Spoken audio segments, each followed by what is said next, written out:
Karamihan dito sa atin, dito sa Pilipinas, madami talaga ang nagkakagusto o nahihilig nga po doon nga po sa mga maxi scooter type ng mga motorcycle. Ito kasi guys yung mga motor na talaga namang nakadesenyo para nga po sa mga long ride. At dito sa Pilipinas guys, napakadami nating pwedeng mapagpuntahan ng mga lugar na iba't ibang lugar na pwede talagang ma-enjoy natin ang bawat ride. At isa nga po ang scooter sa meron nga pong relax na body posture na talaga namang hindi ka mapapagod sa bawat long ride mo. And syempre sa ngayon, hindi na po basta-bastang scooter ang pinipili ng iba nating mga kababayan. Naghahanap na din sila guys ng mga scooter na meron nga pong futuristic design, maangas na forma at talaga naman pong pang displayan na itsura, yung tipong kakaiba at sabay sa uso. Kaya nga dito sa episode natin sa ngayon guys, is check nga po na magugustuhan ito, lalo na nga po yung ating mga kababayan na mahilig nga po sa mga scooter category na meron nga pong maangas na itsura, meron pang kalidad na makina, futuristic design, meron pa pong mga bodyworks na magagandang ginamit sa kanya, and syempre meron din po siyang look alike na motorcycle na galing din po sa isa na kilala nga pong motorcycle brand na madami nang napatunayan sa motorcycle industry. At ito pa ang malupit sa kanya guys, kasi siya nga guys is mura po ang kanyang presyo. Kaya samahan nyo ako guys na pag-usapan ang motorcycle na ito. Pero bago yan, baka pwede naman na pa-subscribe ng aking YouTube channel. I-click mo na din ang notification bell para maging updated kayo sa mga susunod na i-upload ko. Guys, baka pwede naman na pa-like and follow ng aking Facebook page. Nasa description po ang link. Kaya make sure guys na tapusin nyo ang video na ito para malaman nyo ang information may kinalaman sa motorcycle na ito.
Ang tinutukoy ko nga guys is walang iba nga po kundi si Skygo Volt 150cc. Yes naman guys, kitang kita din naman talaga nga po sa maxi scooter look alike na to na talaga naman pong napakaangas niya. At hindi natin maitatanggi guys na meron talaga siyang kahawig na motorcycle na nagbula nga po sa ibang motorcycle brand na available na rin po dito sa Philippine market ang motorcycle na itinutukoy ko nga po. And alam naman natin na kapag dating nga po sa scooter guys, madami dito sa Pilipinas ang nagkakahilig dyan, lalo na nga guys yung ating mga lady rider, yung ating mga kababayan na hindi nga po gaanong pinalad sa height.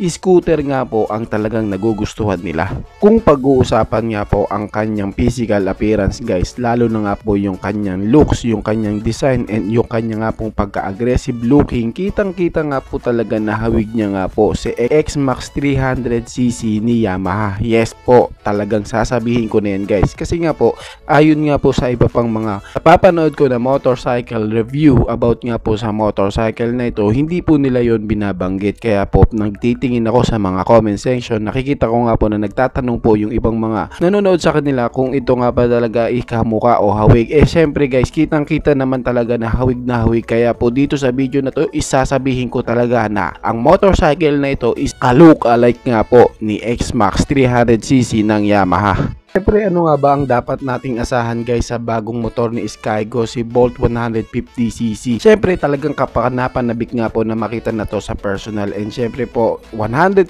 guys na ilalabas po yan dito sa Pilipinas. At ito nga guys is naglabas na nga po ng article si Skygo. May kinalaman nga po dyan na ito nga pong motorcycle nito is magiging available dito sa Pilipinas. Pero siyempre guys, hindi lang siya nag-iisa. Meron pa po siyang kasama. Yan nga po yung nakikita nyo sa video. Kasama nga din po po na ilalabas at magiging available yan dito sa Philippine market. Ito namang motor na to guys is hawig naman po ng Honda Click 160cc. Viral at talagang pong naging usap-usapan nga po patungkol nga guys sa bagong scooter ni Skygo ang ating mga kababayan dito. Ika nga po ng iba talaga namang kapanapanabik na makita na to sa personal kasi meron din po siya talaga bulky body shape guys. Kita naman guys na parang hindi mo nga mapagkakaila na nasa 150cc engine displacement lang pala ang scooter na ito. Maxi scooter dahil sa laki ng disenyo niya. Samahan mo pa po sa kanyang mataas nga po na fixed na windshield. Yes guys, hindi po siya adjustable windshield. Fixed nga po ang kanyang windshield. Ngayon nga guys, dahil sa malapit na nga pong maging available ang scooter na yan dito sa Pilipinas, pag-usapan nga po natin kung ano-ano nga ba ang dapat nating abangan sa kanya. Ito nga guys is meron nga pong 149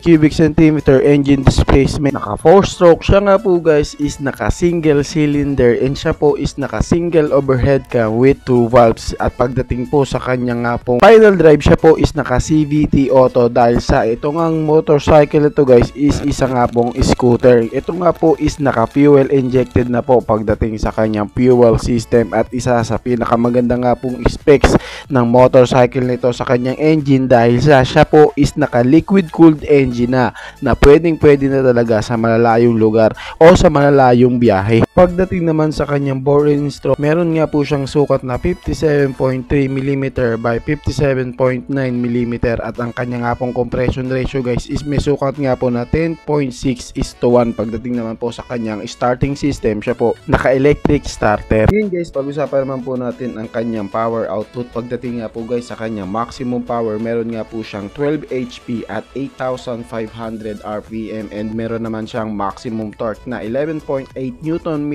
of torque at 5,500 RPM na para nga po sa power performance na yan guys. Para sa isang 150cc na malaki nga po ang kanyang bulky body shape, pwede na din guys ang power output na yan na hindi ka na din talaga mabibitin pagdating sa duluhan na meron nga po siyang 12 HP na kanyang maximum power at sa kanyang arangkada na meron naman pong 11.8 Nm of torque na hindi talaga mabibitin. Pwede talaga para sa mga lady rider natin at sa mga nagsisimula pa lamang pong magmotor. Ngayon guys, pag-usapan naman po natin ang sukat ng kanyang mga gulong. Sa unahan nga po, meron po siyang sukat na 110 by 70 by 13 at sa likuran naman po is meron naman po siyang sukat na 130 by 70 by 13. Malalapat na gulong guys na meron nga pong tubeless tire. Pag-usapan naman natin guys ang kanyang braking system. Pagdating nga po sa kanyang mga preno, meron nga po siya guys na disc brake sa unahan and naka disc brake na din po sa likuran. 150cc lamang po ang engine displacement na ito, kaya para nga po sa braking system na yan guys, masasabi nating okay na din po. Malakas na din po ang kanyang stopping power dahil sa same na po siyang naka disc brake.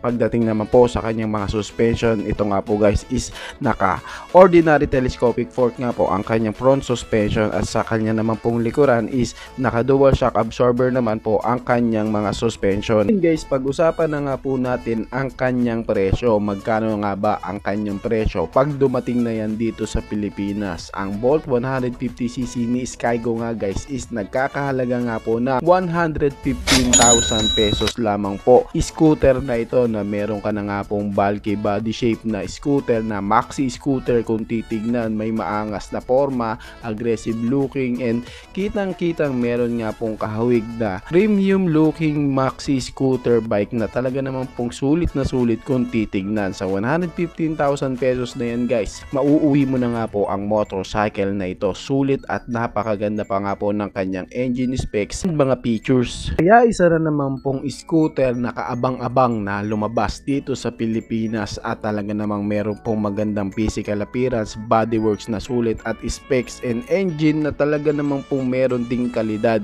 Meron pa siyang murang presyo. Skygo Volt 150cc. Kayo guys, anong masasabi nyo sa motor na ito? Paki-comment naman ang inyong reaksyon. Maraming salamat po. Bago matapos ang video na to guys, baka pwede naman na pahingi ng isang like mula sa inyo bilang pagsuporta sa ating munting video.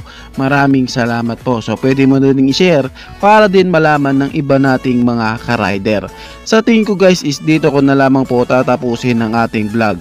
I hope na nag-enjoy kayo sa aking hinandang video para sa inyo. Pinasisigla ko din kayo guys na i-subscribe ang aking YouTube channel. I-click mo na din ang notification bell para maging updated kayo sa mga susunod na i-upload ko. So dito ko na lamang po tatapusin. Maraming salamat po, Ichi Boy. Thank you!